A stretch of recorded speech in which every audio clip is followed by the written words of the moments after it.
You get access to the drive. Google Drive, you get access to, within Google Drive, you have access to collaboration for documents.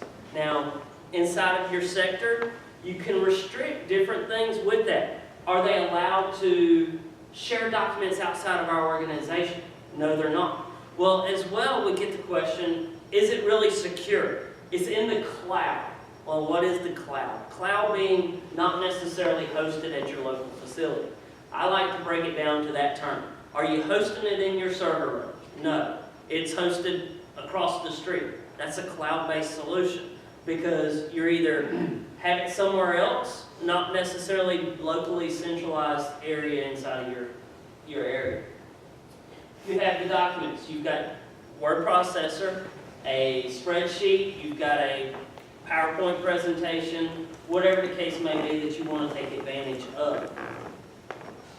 Now, it's now much more than document collaboration. You now have access to managing maps.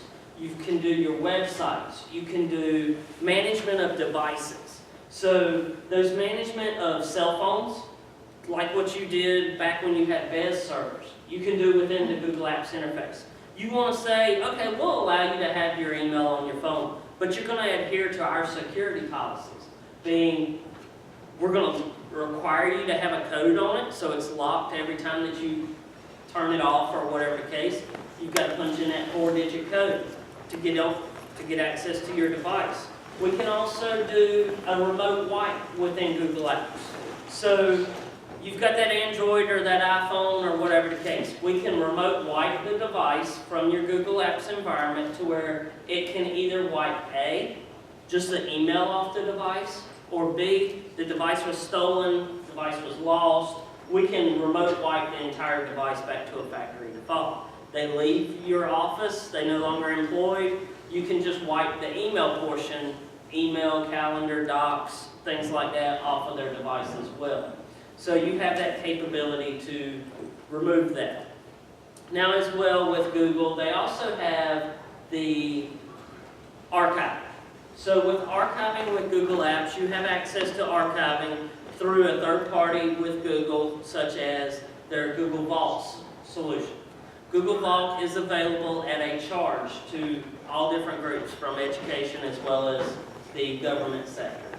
Now, how many of you guys are archiving currently? It's always a toss-up, you know, do we archive or do we not? In the K-12 sector, they're just like you guys from the government sector.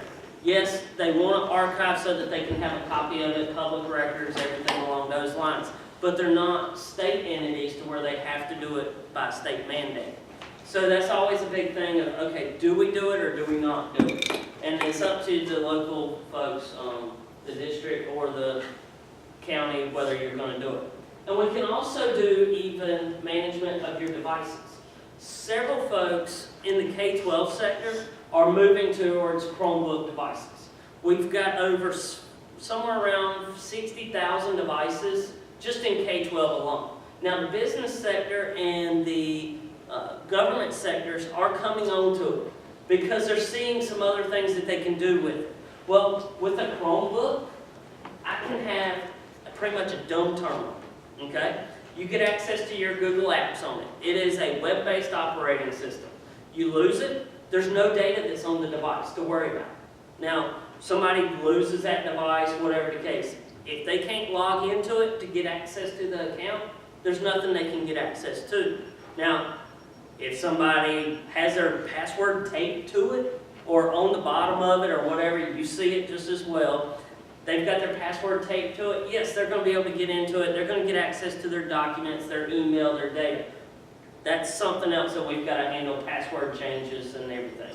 So with a Chromebook, you have just a web browser. Well, we've got to have them run CAD software. They've got to be able to run Adobe. They've got to be able to run several different solutions that won't install on that device. How do we do that? The way that we do that is through a Citrix environment. If you're running Citrix, you can do Web RDP, remote desktop. You can do a Google remote desktop from your Chromebook to a desktop back in your organization. As well, there's also another software called 2X that allows you to stand up virtual machines, virtual desktops that you can log into remotely. So we've talked a little bit about the management. Now this is a Google Apps Management Console. This is the old version. Now I'm going to take you guys, we're going to log into a couple of different ones to let you see the new version versus the old version and how we can manage some of the different things that are out there. Now we've got a lot of folks that aren't necessarily running Google Apps yet, so some of this will be new to some of you, some of it will be a refresher to others. But we're going to discuss some of those things. I'm not one for death by PowerPoint, so my slides are at a very minimal, and then we're going to go in and do a live demonstration, see some of the different things that you can do within the environment. So, like I said, I'm not going to bore you guys with the PowerPoint presentation. Now, if I log out here, so Google Docs. For me, I no longer use Microsoft Office. I use Google Docs for everything because anywhere I go, I can get access to my documents. I carry around a Mac, I have a Windows machine, I have a Chromebook, I've got a slew of different devices that I've got to work on. Well, I go to do a presentation somewhere. How many of you guys carry around the flash drives with you? Anybody? How many of you have ever lost a flash drive? You've lost it. Or for guys, you leave it in your pants pocket and it gets washed in the washing machine.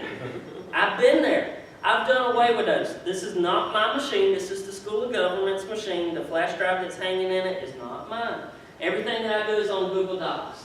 All of my documents, my file folders, everything is on Google for me.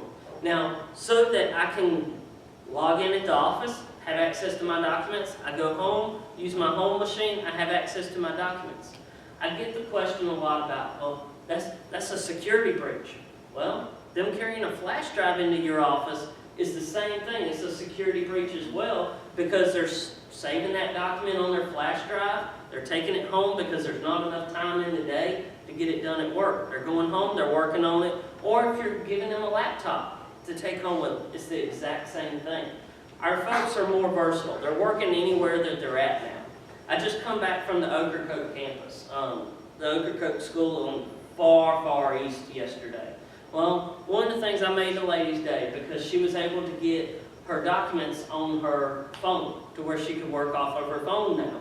Well, with that, she could be working on something there at the office, and then when she has to go take the ferry somewhere, she can still be working on her documents on her phone, on an iPad, tablet, whatever the case may be, still have access to it. So here I've got my documents, and you'll see that I've got my file folder structure over on the left-hand side as well. With that, I can share documents, I can share folders. Here we see this folder here, the C&E documents. I've got that shared with everyone in my group. I can go, I can share it. If I click in the right place, we can see that.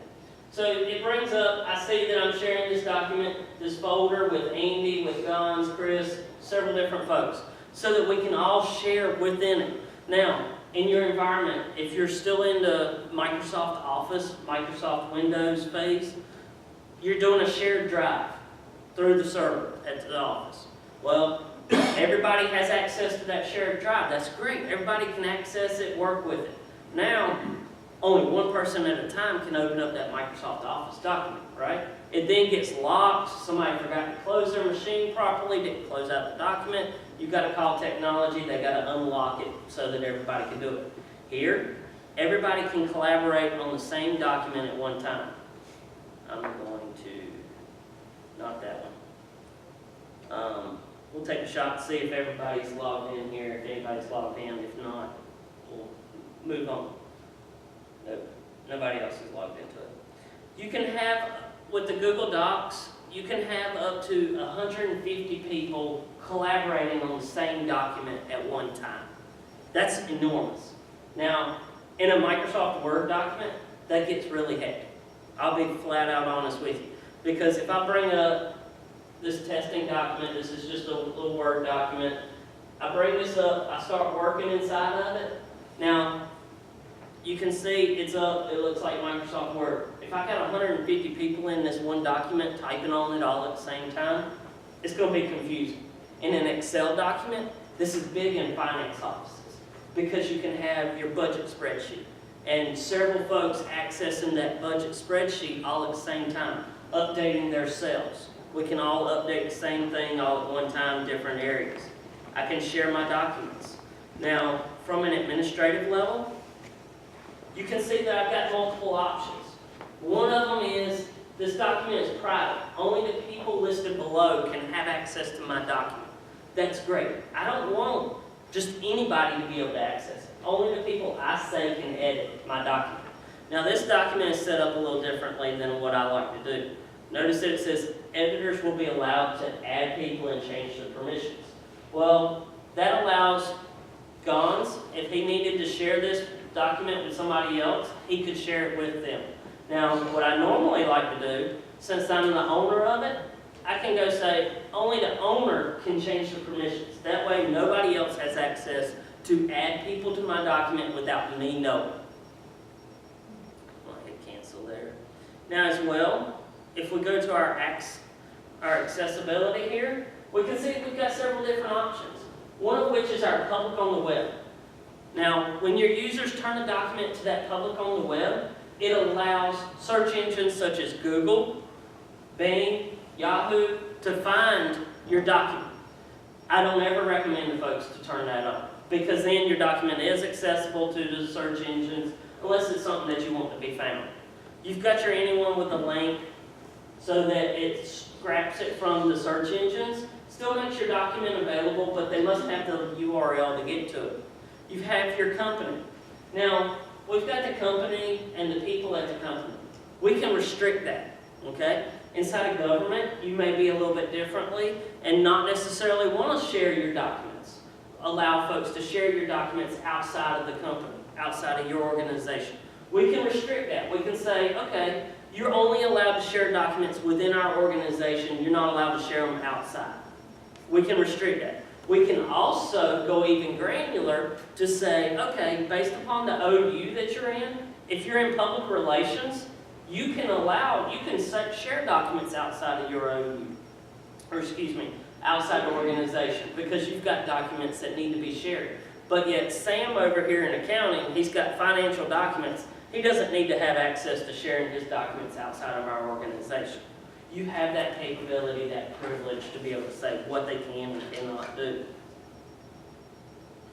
So what I want to do is go take a look at a management console. So as well, we have our spreadsheets. I'll bring this one up.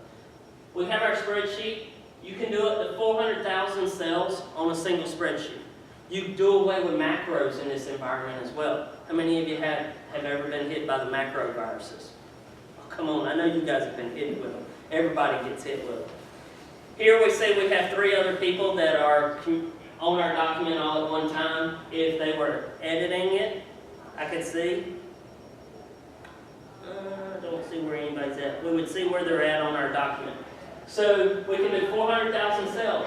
We can restrict documents. If this was our financial document, we could say, okay, you only have access to this tab. You only have access to this tab. Or we can even go down to a certain cell. You're only allowed to update this one cell inside of my document. Whatever the case may be, that's completely up to you. Here on this document, I actually have it restricted.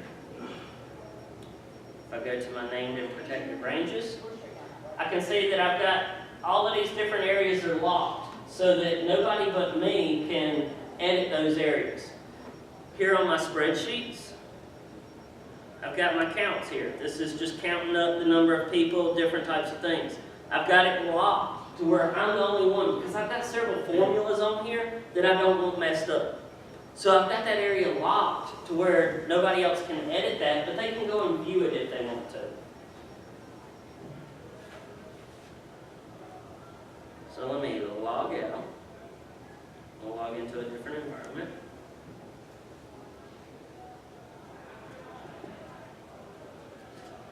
So several of you already have a Google Apps instance, but if you don't, you can register, go out, purchase, or register your Google Apps environment.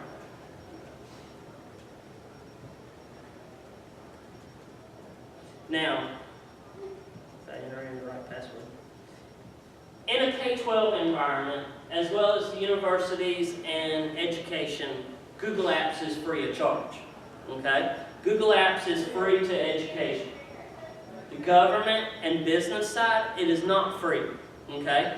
I encourage you to crunch the numbers though to see if it would be cheaper for you to run Google Apps than your local exchange environment or group-wise or whatever the case may be. Now, inside of the government side, it is $50 per account per year. Now, it may seem steep, depending upon how big of an organization you are. If you are a small organization, 100 users, $10 per account, you're looking at, what is it, 100 users, add a zero, $1,000 a year. Is my math right? 100 users. 5,000. Yeah, $50, excuse me. $50, $5,000 a year. Okay? Now, think about how much you pay for that server every 3 years. How much do you pay for that server? 15, 20 grand? How much do you pay to back up that server now that you pay? You've got to pay for that, you've got to pay for licensing, all the different types of things. Well, that cost, comparing the numbers, and then your time, support. If you've got somebody dedicated to managing that server, doing all the different things with that server, that's something that you're going to want to look at as well. Now, we're not cutting people out of a job.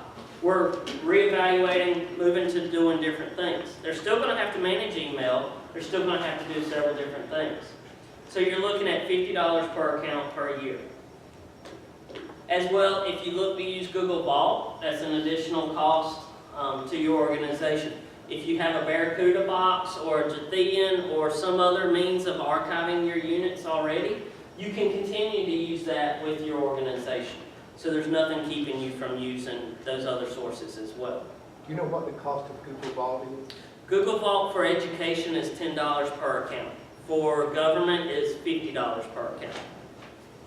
And when you say education, does that include higher ed or just K-12? It is higher ed as well. Community colleges, universities. K-12 and higher ed have the same cost points. So our users. So I've got my users here. Notice that it says API access is enabled. That's perfectly fine. Here, this is our test environment where we do several different types of things in it. Now, you can synchronize with your Active Directory. You've already got a directory service. We can mimic that on Google just like what you have in your Active Directory. So you have it broke down by your organization, then you have finance, you have administration, you have schools, you have students. Doesn't matter how you have it broke down, we can break it down inside of here as well. So here we have all grades. I break that down to elementary, high, and middle. So we can break it down to different levels. Each organizational unit here is just like what you have inside of your environment with your access. So one of the things that we can do is we can go down and we can say, okay, which services are enabled, which services are disabled based upon the organizational unit. Well, we want to turn on, we want to use Calendar, and we want to use Drive. We can turn those on. Well, maybe we don't want people to create websites. We don't want to allow them to create websites. So we can override it for that organizational unit, turn it off. Same thing for Talk and Hangouts. People get in trouble whenever they start chatting throughout the day or video conferencing or things like that. So you may want to turn that off. As well, you can also turn off the Google+. Google+ is your Facebook of Google. Okay? Now, you can turn it on if you want to. You can leave it turned off. Now, with Google+, you do get access to do things such as Hangouts. Hangouts on air. When you do Hangouts on the air, it's automatically recorded and streamed directly to YouTube. Now, I've done several presentations this way. It's great for that. Now, you may not want to turn it on for all of your users. Now, your board meetings, whether it's county commissioner meetings or school board meetings, things like that, you're already recording them probably, hopefully. So you're recording them. You can stream them live out on the internet. People can watch them at home. Doesn't take very much. We could take the camera that's in the back of the room, hook it up to a laptop, be able to stream it and stream it directly to YouTube to where anybody could watch that video from home. They're public meetings, they're available. So we can turn on different features. Now, by your core services, these are things that are included in education at no charge, and at the business sector, they're included in the charge that you get. Now, at the same time, these are your supported services. These are the things that you get support with. Now, when you start scrolling down, the list then changes to where we then have Blogger, Chrome management, things along those lines. These things you don't get to necessarily call Google support and get access to. If you are an education or business customer, you do get a telephone number to speak with a live person at Google. There are actually people that work there, not just robots. If you call prior to 10 a.m., you get someone in Ireland. They speak English, so we're able to communicate quite well. And then if you call after 10 a.m., they're based out of California with their tech support and everything. So you do get people that speak English and that we're able to communicate with. So we can see there's several different things that are out here that you may or may not want to turn on. For instance, here I've got Google Bookmarks turned on. Allows me to synchronize my bookmarks from my desktop to the cloud-based environment where I can get access to my bookmarks anywhere that I go. Allows me to bookmark them. If you're using Google Chrome, you can use Google Chrome Sync. Synchronize your settings from your Google Chrome environment to where any machine that you have that you authenticate to, it travels with you. So as you log in, you get those settings. So if you have third-party add-ins that you add to your environment, you can have access to those on whatever machine that you're on. It's great for me because I use a Mac, I use a Windows, I use a Chromebook. So my bookmarks travel with me whatever device that I'm using. As well, if you have an iPad, you can have access to your bookmarks on your iPad versus carrying around your laptop all the time with you. So we have all the different services. Well, we also have our services for our email. Okay? This is our Gmail settings.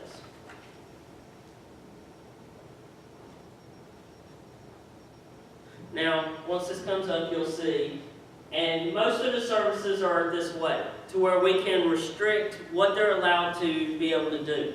So from the email side, once it loads, everybody got online, I can see I still have my organizational units. I have my K-12G apps, I have my all grade, cert test, David, all the different ones. It tells me what my MX records are pointed to, and I can go down through the different options. You can restrict, do your users get to use their own themes if they want to? We can turn on read receipts, we can do a lot of different things. Is anybody on GroupWise in here? GroupWise? If you are looking to move to Google, there are one thing that you're going to lose that people complain about in the GroupWise world. GroupWise and First Class are the only two email solutions that I know of that have this capability to be able to see that somebody's opened your email.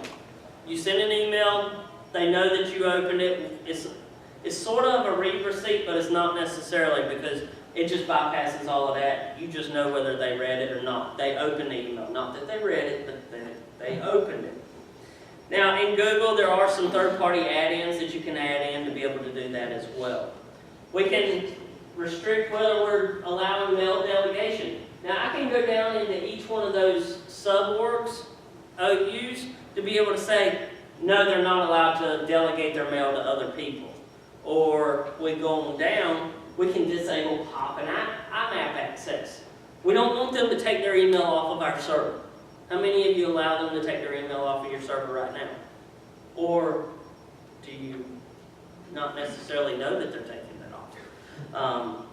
That's something to think about. If you are glued to Microsoft Office and Outlook, you can use the synchronization tool. Now, when you use the sync, you lose out. Okay? Had a group that we shifted shifted over to Google Apps, they had about 200 people that they were going to utilize Microsoft Office using the Sync tool. They went around to all 200 devices, set it up for them. Wasn't 2 months later, that 200 group of people went down to like 4 or 5 people that continued to use Microsoft Office using Outlook. Because you will lose out of functionality by using the Outlook environment versus the online Google Apps environment. Forwarding. We can control whether users are allowed to forward their email to other areas, other devices, other email accounts, things that you may want to turn off and not allow your folks to do, as well the offline Gmail. Now we get into your spam. Now that's been a big concern here recently with folks is, do I get to control the spam environment? Yes, you control all of that yourself. You can use Google's built-in spam, or if you already have a Barracuda box or something like that, you can still use that Barracuda. Now, the spam filter that you get with Google is just like what you have in your personal Gmail account. How many of you have a personal Gmail? I find that, anywhere I ask that, 90% of the folks have a personal Gmail account. So we can whitelist, we can also specify where mail is allowed to come from. So if you have your own SMTP server built into your district or your location, you can do that. We can block senders. You can block emails, you can block individual users or sets of users, domains that are allowed to email your folks or not. We can also specify spam, whatever the case may be. Email retention. Don't let this fool you. This email retention is how long do emails actually stay in your system. I ran across one group one time that after they didn't have enough space on their servers before they went to Google. So they were deleting every email. As soon as it hit 30 days, it was gone off of their email server. I keep every email that I have. Every single email dating back 15 years, I still have all of my email because I've had to pull it up before. It's more of a CYA or however you want to put it and everything. But if you're in that environment where you don't want to keep any email over 30 days, you can get rid of it. Your append footers. We can append that footer just like what you're used to doing, where this message was sent from, yada, yada, yada, yada. Attachment compliances. Google does not allow viruses, does not allow executable files to be sent through their email server. You can also restrict password encrypted files to where if somebody was to try and pass an encrypted file from your system, you can block it from going out of your network. So you can stop it from coming in as well as stop it from going out, your choice. Restrict delivery. If you've got a certain OU, certain group, they're not supposed to be emailing outside of your organization. We can stop that. We can restrict it to where they're only able to communicate within your organization. They're only able to communicate with certain individuals, whatever the case may be that you want to set up. Objectable content. Objectable content, such as your bad words list. This is mainly used in K-12 to where we block bad words from being sent throughout their environment. You may also want to do that within your business. If you want to block certain words, commissioner, county, whatever the case may be, stop those emails from going through if you want to. John, is there any image filtering like Gaggle does for students? No. Not unless you stop all JPEG images from going through your system. Stop JPEGs, GIFs, things like that. You could stop those from going through if you wanted. If you choose to route a copy of all emails to a certain address, we can do that. Sort of as an archiving type of environment, we can route a copy of all emails to a certain email account if you wanted to. Or to another destination, another box. If you move to Google Apps and you still want to have a copy of all email on that local Exchange server, you can. We can route a copy of all emails to your Exchange box and let that be your archiver if you want to.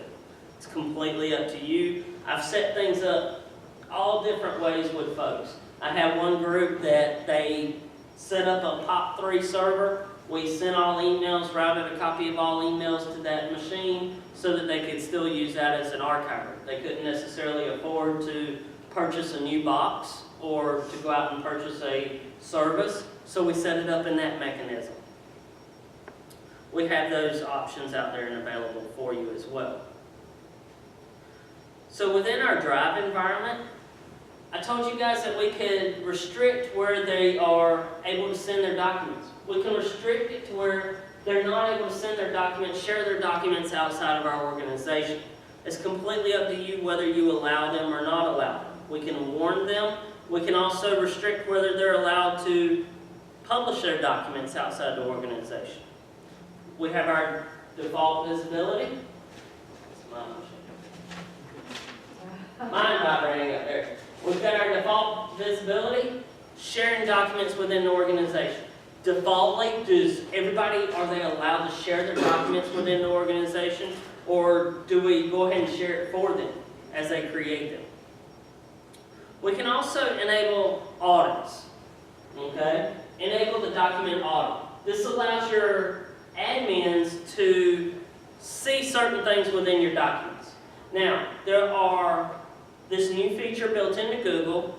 As well, there's also third-party tools that you can get as well that say, okay, these documents were created in your domain. This is who they were shared with. This is how they were shared. So there's one called CloudLock. It's a well-known company. They're named CloudLock, in which it's a third-party add-in that you can purchase for your domain, whether education or business, that will tell you, okay, there were 5,000 documents that were created today, 100 of them were shared, and this is the name of the files, this is the data that's in it, and it will tell you, are there social security numbers in it? If there's social security numbers, they should not be shared outside the organization. So then you know the documents, you know who shared them, you know a lot of different pieces of the information that you can go back to that user and say, maybe we need to rethink sharing this data. You have that option and that capability. As well, there's the built-in Google audit that we can turn on to where you can see that and be able to see some of that. You're not going to get as granular as what you would with the third parties, but you could see that as well. And then you have the local Google Drive that you could allow your users to download or not download. Are any of you guys looking at Chromebooks? Or allowing folks to launch Chrome OS on their machines? Or not necessarily Chrome OS, but the Chrome browser. If you have the Chrome browser installed on your machines and you have a Google Apps, you can manage that browser so that you're pushing policies to the computers. So one of the things that we're running into with the education sector is everybody has to do filtering, content filtering. Well, you may also do content filtering inside of your business or your company. Well, with that, inside of education, we're pushing a policy within here to say that they're getting filtered. Well, as well, if they go and log into their home machine, their home Chrome browser with the company login, they're also getting content filtered there as well. It's not necessarily a bad thing, but sometimes you don't necessarily want to be filtering people's home machines or whatever the case. So that's something to think about. So here we've got our Chrome management. We can push our policy out every 30 minutes. That's actually recommended right now. We've got our allowed types and extensions. What are you going to allow people to install? There are bad extensions out there. I'll be the first one to tell you. There are also applications that people can install in their Chrome browser to bypass your content filter. There are proxies that are out there and available to where they can download or bring it up and be able to bypass your content filter. So you can restrict what they're allowed to do. Apps and extensions. So let's discuss apps and extensions. Within the Chrome environment, the Chrome browser, you have apps. Apps are no more than web apps. It allows you to launch a website. It gives you a short little icon to be able to click on it and give you a web application. So if I have my Chromebook up, I've got one that's a calculator. This is a Subnet calculator. When I click on it, it launches a website that takes me to a free subnet calculator that I can access. That's what your apps are. Your extensions are shortcuts. So for instance, if I had an extension up here that did something for me, I could click on it and it would do something. How many of you are Evernote fans? You've got the Evernote, you've got Dropbox, you've got all these different extensions that you add into your browsers. So those are extensions. Well, from a management side, we can say what apps and extensions are pre-installed on your device or your Chrome browser. We can automatically push them out. Here you see we're pushing out Secure Shell, Google Calendar, and the calculator one that I was talking about. You can also say what apps are allowed. Now, allowed. Here we're allowing all apps and extensions except the ones I've blocked. Well, I'm going to tell you guys, in an education environment, that's not the right way to go. Because there's new apps coming out every 5 minutes, and there's no way you can stay on top of the right ones. So what we normally do is block all apps except the ones that we allow. We only allow certain applications for folks to install on their devices. We can do that through here. We can manage and say, okay, you're only allowed to get these apps. And they're out there and available to you. Our pinned apps. How many of you have ever used a Chromebook? It's getting more and more like a Windows environment. I don't like it. But I'm a Mac and Chrome user, so most of the time, but I do have Windows boxes. But pinned to the start bar is down here at the bottom. We have our pinned areas where we can press our little start bar and have little icons pinned down at the bottom and everything along those lines. So we also have our Chrome Web Store. This is your environment that you allow them to get certain applications. Here, this one is k12gapps.mcnc.org. What apps are we allowing folks to see? You can set up your Chrome store, allow them to publish their own apps if you want to. Password manager. Do you allow folks to see their password as they're typing it? In a business world as well as education, you need to be learning your password. Don't rely on seeing it on your screen because somebody's behind you watching or whatever the case may be, they're going to see your password. Yeah, they have it taped on the bottom of their keyboard anyhow, but still. We can turn that off to where they're never allowed to use the password manager. As well, they're never allowed to see the show password button. That way they can't see their password as they're typing it in. This is also, here you also want to change that so if you are pushing out Chromebooks, your wireless security key, you don't want to allow folks to see their wireless security key, so we would turn that off as well so that they're not able to see that. Our screen lock, yeah, we want to lock their screen. I always lock it on idle. That way, you know, as soon as they walk away, we lock it down. Incognito mode. Anybody use it? Incognito mode, I use it heavily. Now, for me, it's because I log into so many people's Google Apps environments, working with them, that it allows me to open up Shift Apple in, and it allows me to open up an incognito window in which it's not a native Google browser for me. Now, it does not track your... It's like with the Firefox environment, if you go to the... private window. You go into a private window so that it does not record where you're going, does not save it to the history, does not save it to the cache or anything like that. Now, in most environments, we disable that incognito mode because we want to be able to track where people are going. We want to be able to, you know, if there's that individual that HR has some concerns about, that we can go in and see where they've been on their computer. Here, if we're allowing them to do incognito mode, they can bypass it altogether. And then, of course, if we're not allowing that, we want to strip them of their browser history, so we always save it. Now, as well, we also have safe browsing. There are bad sites out on the internet. Did anybody know that? There's several bad sites out there. The newest one, if you have not read up on Crypto Locker. I highly recommend you go out and read about it. I had one school district, it got on 2 of their servers, locked everybody out of their server environment. Now, what Crypto Locker is, it is ransomware. It charges you $250, $300. You send it to an offshore bank account, they will unlock it and give you back all of your data. Otherwise, you better have a good backup. If you don't plan to pay that ransom, have a good backup. I haven't heard of anybody that's been able to get around it or anything besides a backup solution of restoring. So we want to keep people from malicious sites. So if you're pushing out Google Chrome browser, I highly recommend you keeping them off of malicious sites or things along those lines. We can also go down in our proxy mode.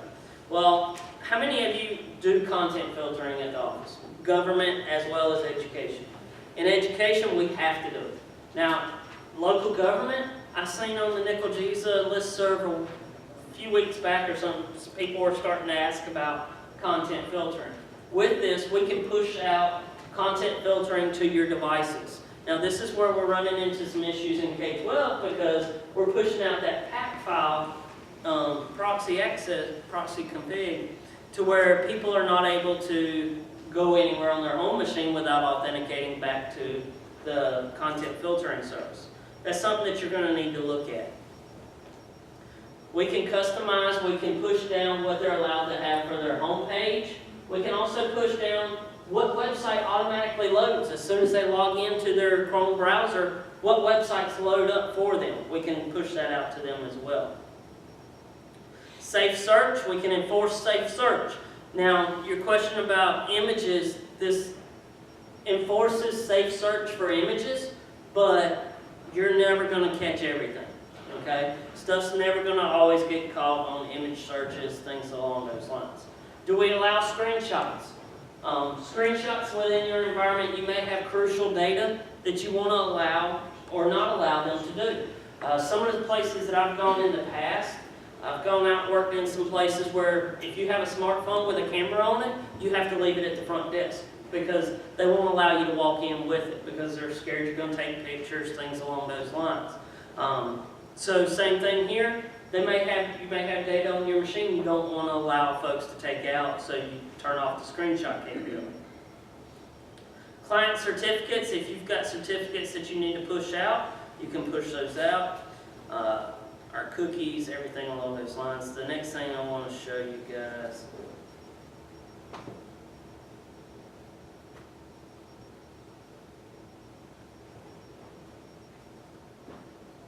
Pop-ups, we can allow pop-ups, not allow them, whatever the case may be. Now as well, kiosk machines. This is a big one for kiosk machines.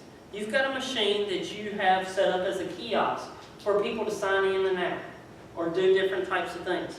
With the Chrome management, we can restrict where they can go on that machine. Now remember I said you could do everything based upon the organizational unit. We have that user that they're logging into that machine with. Then we can say, okay, a URL blacklist. That user, we put in a star, they're not allowed to go anywhere on the internet except where we allow them to go. Now, we scroll down just a little bit, and we have the exception list. So here, we can say, okay, you're allowed to go to our website. You're allowed to fill out an application on this machine, but that's all you're allowed to do. In the K-12 sector, we use this for the online testing. You've got to have a secure browser environment. This is how we push out the secure browser to them. And you restrict where they're allowed to go and access. Google Drive syncing, everything like that. That's for Chromebooks. Our bookmarks, you can restrict your bookmarks if you want to, whatever the case may be. External hardware. Do you allow them to save stuff to flash drives? Well, this is the Chrome management. This is your Chrome web browser. You can stop them from saving stuff to their flash drive on a Chromebook or from their browser, but you're not stopping them from saving it to the local device. That's going to be from your group policies that you're pushing out, whether they're allowed to save stuff to flash drives or not, things along those lines. And for a Chromebook, environment, we can stop audio, video, whatever the case may be. So if you don't want to allow folks to do video chats, we can turn off that video chat feature. So you've also got device settings. If you are pushing out Chromebooks, you have Chromebooks in your environment, and I know if you're planning on staying around for Tony's presentation, you'll see some of this probably as well. But inside of Chromebook environments, if you are allowing folks pushing out Chromebooks to different ones, you're going to want to go through, not necessarily allow them to have guest mode, because then they can sign in with whatever username they want to. As well, you're going to want to restrict who you're allowing to log into those devices. This has been a big one for folks. Don't erase the data off of the device every time. Otherwise, you're going to run into some issues with that. So we want to not erase their device. Now, at the same time, do you allow their usernames and photos to be shown? In your Windows environment, do you require everybody, when they turn their computer on, does it remember the last person that was on there? Or do they log in with their username and password on the domain? Same type of thing here. If you show their usernames and pictures, it will record on the Chromebooks 5 devices, 5 people that have logged into the device. After the 6th person, it bumps the last person off. And then we can push out updates, everything along those lines. Now, something that I want to explain. So if you have Chromebooks and you use a content filter, or even if you're pushing out Wi-Fi security certificates, okay, you can do that from the management console. Makes life easy, because when you get that Chromebook comes in, you enroll it in your domain, that's it, your image, you're done. Okay? In a Chromebook environment, you get them in, you type in a code, it's enrolled in your environment, you hand it out to the user. There's no software to load, there's nothing else. Everything's done from your management console.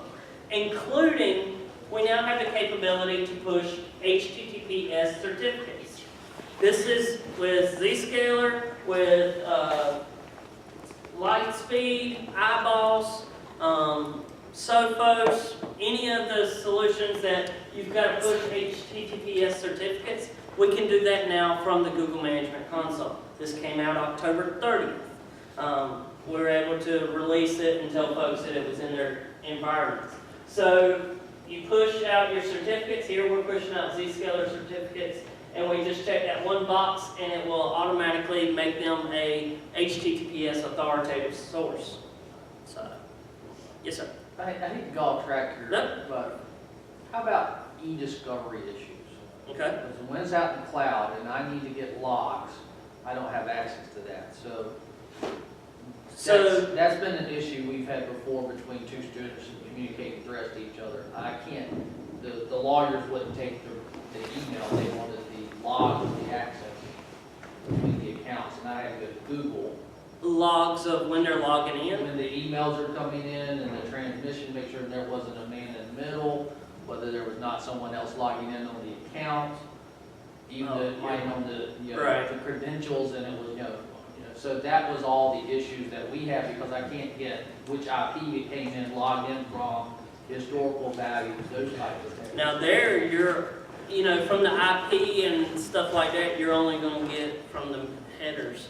You're only going to get the right, and you external IP. don't see that from a standard email format. So that's one of the things we had to go pull and get Google involved, which took a lot longer. That's one of the drawbacks I've seen when you're trying to do cloud hosting.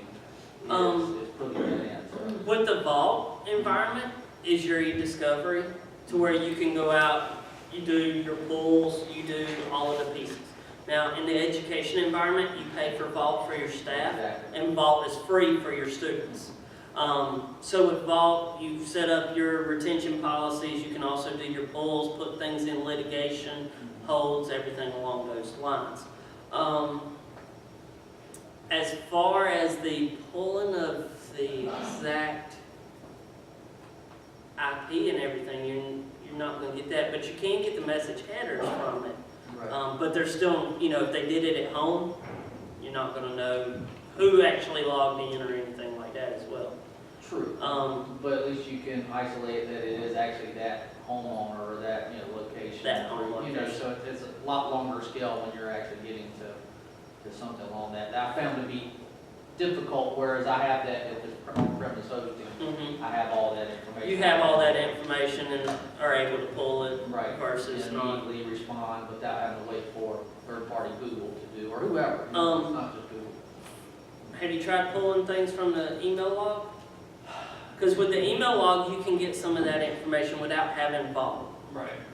You can go out and search the senders, things like that, pull some of that information, be able to pull up where it was accessed things.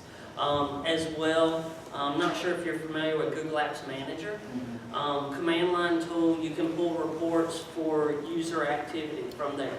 You can pull the last 5-10 times that a user logged in and be able to see when they logged in, where they logged in from, and everything like that. Great little tool that I use a lot. But yeah, from here you should be able to pull the email logs under reports, email logs to be able to pull some of that data.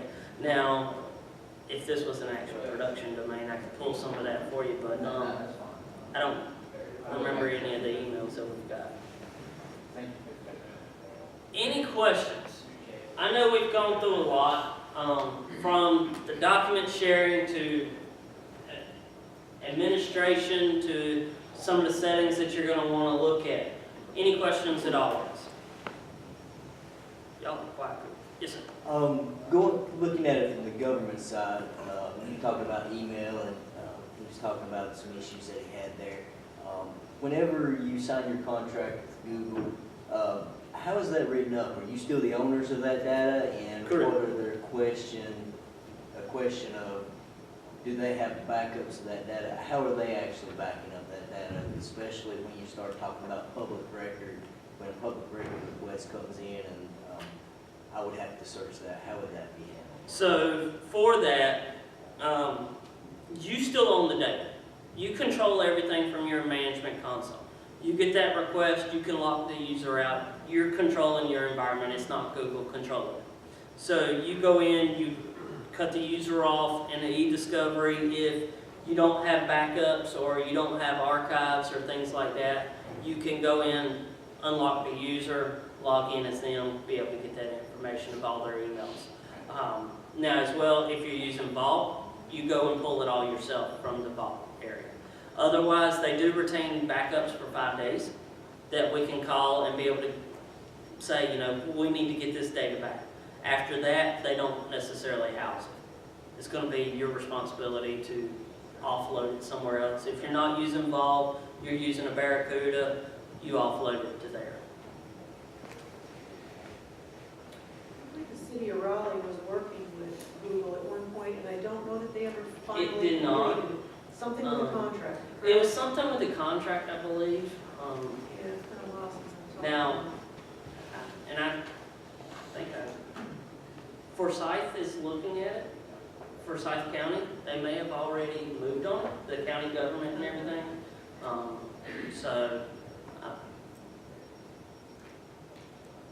I'm pretty sure it has been moved upon that they're moving in that direction. They've signed their contracts and they're moving forward with it and everything there. So the Forsyth County is moving forward. And there are a couple other county governments in North Carolina that are already using it, city governments, county governments that are using it. So, any other questions? You guys are a quiet group. No, I got a question. The exchange side, we're exchange side, Mhm. A12 environment. We got 4,800 mailboxes. Mhm. So I understand it's a free service. Correct. And I saw on the previous screens, the default mailbox size is 30 gig. Correct. How can Google continue to provide it A12 free? So the way that Google's doing it for K-12 as well as universities education, okay? Get that question all the time, I'm glad you asked. For education, they're offering it for free. The way that they're doing that is the same way that Microsoft's done it for years, okay? Let's give it to them cheap, and then when they get out of school, we'll give them the full price. You purchase Microsoft Office for $52 a copy, somewhere around in there, okay? K-12. Now, when they go through school, they're using Microsoft Office, they gotta have it, right? They go to college, it's still $52. When they get out of college, bam, charge them the full $250 to buy a copy of Microsoft Office. Because they were using it all through school, now they want to use it outside of school, hey, we got them locked in, reel them in, $250. Same thing in the education. Give it to them free, let them use it going through school. When they get out of college, they go to start their own businesses, then they're going to charge them the $50 per account per year for their business to be on Google Apps. And that's partly why the government side is getting charged rather than being free. Inside of the logs and everything, it does state, they'll give it to you for 5 years for free. And then after that, they may charge or whatever. But we've got school districts that have been on Google Apps for 8 years now, and there's still no talks of ever charging K-12 or higher ed. What's all the data mining they do? No, data mining is turned off. Once you turn off the ads, data mining is supposed to be turned off. So, but if you log into that third party, your personal account, it is being done there. Yeah, I love the Scroogled and all the commercials out there now about the battle back and forth. But yeah, when you turn off ads inside of the email, that's supposed to turn off the data mining. And for migrating from Exchange, Exchange is the easiest of the migrations to go from. Exchange is very easy, piece of cake. You can do the entire migration for free, there's no cost. It moves your email, your calendar, your contacts, and your tasks. Notes that you have saved inside of Exchange do not get migrated. And inside of a group-wise environment, you can move email for free. But if you want to move email, calendar, and contacts and tasks all at the same time, there is a company that you can purchase software from to move all of it for you. But due to the way that GroupWise handles their contacts, I don't necessarily recommend it. You do it and then you got to go through and clean them up. GroupWise is terrible with their contacts because you've got 3 address books and it saves stuff in different ways and things like that. But I've done, both ways of migrating and everything. So, thank you guys for coming out. It's 11 o'clock. If you have any other questions, I'll be here for a little bit. Just let me know.